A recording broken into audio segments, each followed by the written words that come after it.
I think I want to move on to our next kind of myth here, or I guess pet peeve, and that is the idea of the specific sleep regression. So, what a sleep regression is, it's a term that's not really used in the medical literature, but it is when a child that's been sleeping well, all of a sudden their sleep gets worse.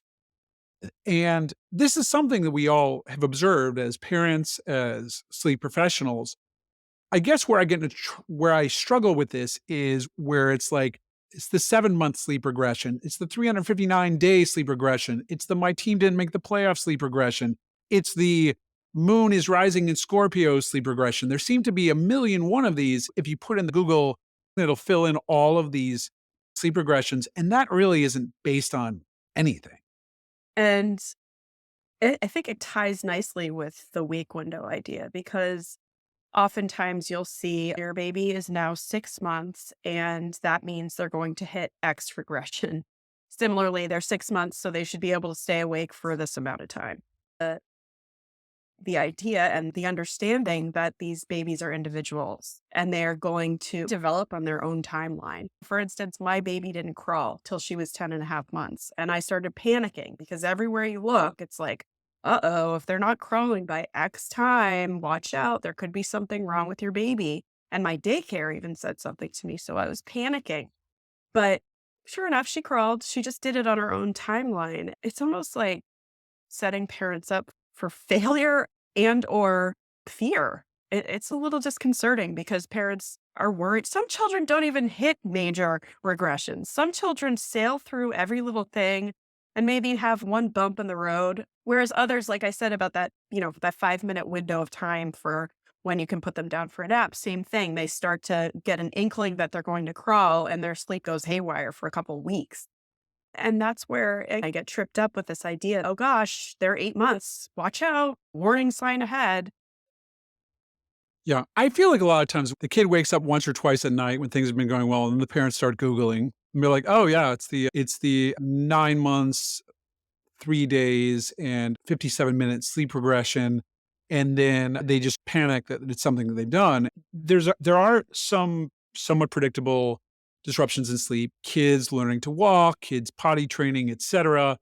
I know Jody Mindell, who's at Children's Hospital of Philadelphia, did an informal analysis on some data that she had, and unfortunately never published this, but she was looking at sleep data she'd collected over years in children and just seeing if there was any pattern to these periods of nighttime awakenings.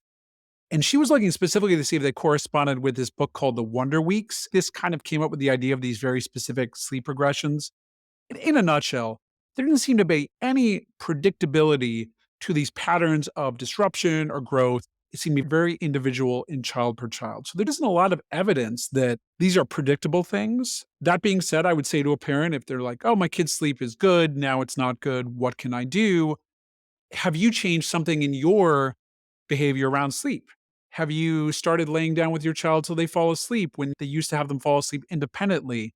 Has bedtime slipped a little bit? Like the things that got you to success, often you need to revisit them when things start to go sideways on you.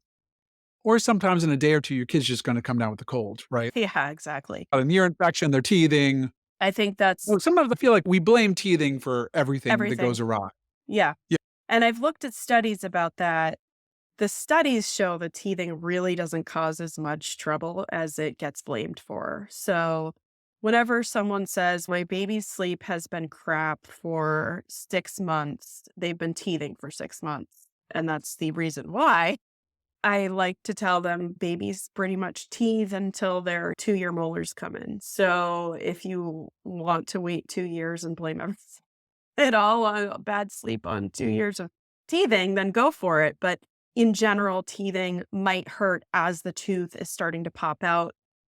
A little bit of Motrin or Tylenol can probably help with that kind of pain. It's not like they're getting kicked in the mouth with like by a horse or something like that.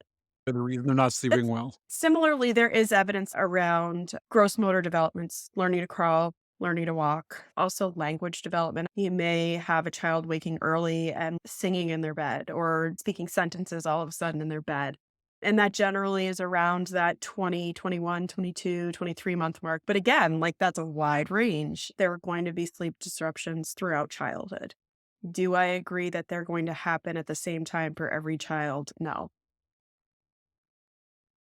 And going back to the teething thing too, honestly, I would say that us pediatricians are maybe a little bit to blame for this. Imagine your primary care doctor, someone comes in, be like, "Oh, my kid hasn't been sleeping for a couple of days."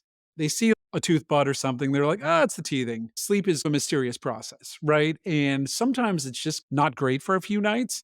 We just want to understand why things are going on. So the pediatrician wants to know too. And the pediatrician wants to give the parents something to hang their hat on, but we don't really get to do that with the 15 or 16-year-olds who come in who've never slept well.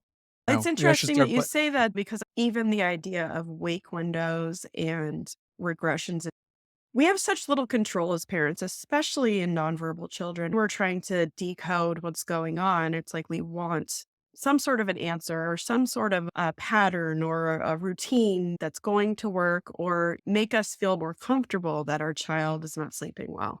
Because we don't really know. We sure, there are Oh, certain yeah. things, like we said, you move to a new house, the child isn't sleeping well. Of course, they're not sleeping well. They need to adjust. But not having those answers can feel really stressful. It can cause anxiety, and doctors don't have a lot of time with their patients. So it's, oh, the gum is red. They're teething. That's why. They got to give some sort of an answer so the parent doesn't leave thinking, then you said nothing's wrong, but why is this happening? They need a reason why. I see what you're saying.